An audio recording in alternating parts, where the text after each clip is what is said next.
घर खरेदी करताना आपण कुठली कागदपत्र पाहिली पाहिजे? म्हणजे कमिटमेंट झालं, एन-ओ-सी झालं किंवा कंप्लीशन सर्टिफिकेट आणि कन्विस्ड.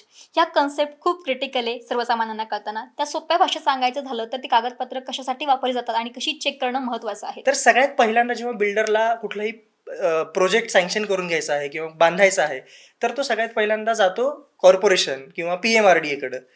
पुण्यामध्ये पी-एम-आर-डी, मुंबईत एम-एम-आर-डी किंवा वेगवेगळे रिजन्स आहेत.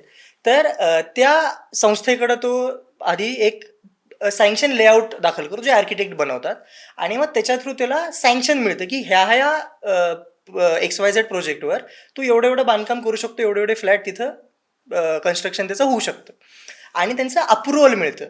म्हणजे जो आपला सँक्शन लेआउट असतो त्याच्यावर ह्या संस्थांचा शिक्का असतो, कॉम्पिटंट अथॉरिटीचा शिक्का असतो आणि तो मिळतो आपला कमेन्समेंट सर्टिफिकेट. कमेन्समेंट सर्टिफिकेट मराठीत सांगायचं झालं तर बांधकाम चालू करण्याचा दाखला. म्हणजे तो एकदा दाखला मिळाला की बांधकाम हे चालू व्हायला पाहिजे.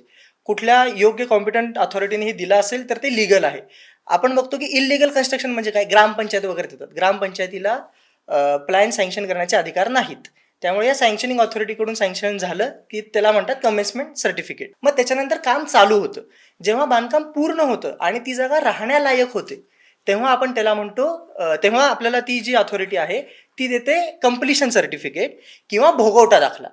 म्हणजे आपण तिथं ऑक्युपन्सी सर्टिफिकेट आपल्याला मिळतं आणि बिल्डर ॲक्च्युअली पोझिशन देऊ शकतो. पुढं असतं की एकदा बिल्डरने तिथं फ्लॅट विकले की 51% फ्लॅट विक्री झाल्यानंतर बिल्डरने तिथं सोसायटी रजिस्टर करून देणं आवश्यक आहे आणि त्या सोसायटीच्या नावावर कन्व्हेन्स डीड हे रजिस्टर करून देणं आवश्यक आहे. म्हणजे जेव्हा फ्लॅट विकत घेतला जातो तेव्हा हवेतला फ्लॅट विकत घेतला जातो, पण तो फ्लॅट ज्या बिल्डिंगमध्ये आहे ती बिल्डिंग आणि ज्या जमिनीवर आहे ती जमीन ही दुसऱ्या कोणाच्या तरी नावावर आहे. मग ती सोसायटीच्या नावावर करून घेण्यासाठी जी प्रोसेस आहे त्याच्यामध्ये आपलं कन्व्हेन्स डीड रजिस्टर करावं लागतं आणि ते झाल्यानंतर त्याच्या बेसिसवर 7/12 किंवा प्रॉपर्टी कार्ड ह्याच्यामध्ये सोसायटीचं नाव येतं. म्हणजे आपलं पूर्ण ट्रान्झॅक्शन जे आहे पूर्ण हे तिथं कम्प्लीट होतं.